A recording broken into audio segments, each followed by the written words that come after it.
Mesdames, Mesdemoiselles, Messieurs, bienvenue dans la quotidienne des marchés de ce mardi 13 octobre 2015. Wall Street a fini en hausse, les investisseurs restant tendus dans l'attente des résultats du troisième trimestre des entreprises. Le Dow Jones a progressé de 0,28%, le S&P 500 de 0,13% et le Nasdaq de 0,17%.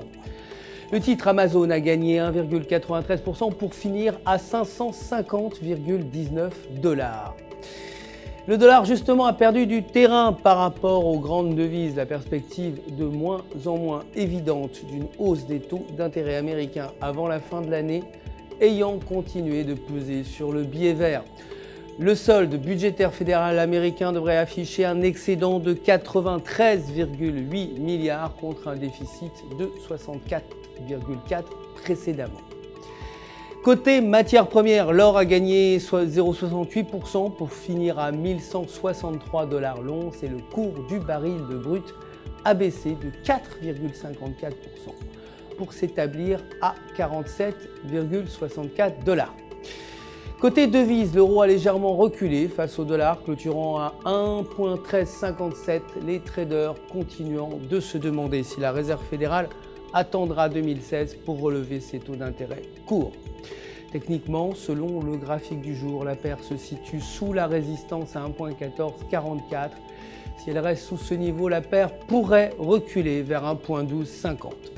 Avec un indicateur RSI supérieur à 50, si la résistance est franchie, la paire pourrait remonter vers 1,1500. L'indice du climat des affaires allemand ZEW devrait atteindre 6,8 points contre 12,1 précédemment.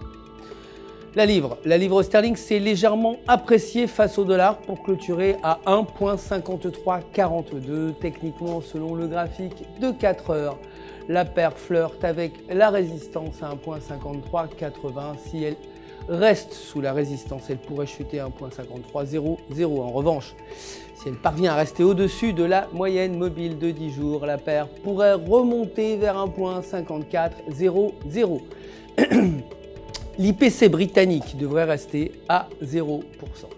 C'est tout pour aujourd'hui. Merci de nous avoir suivis.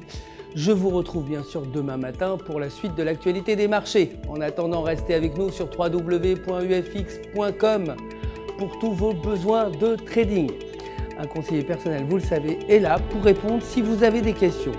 Tout UFX se joint à moi pour vous souhaiter une excellente journée de trading.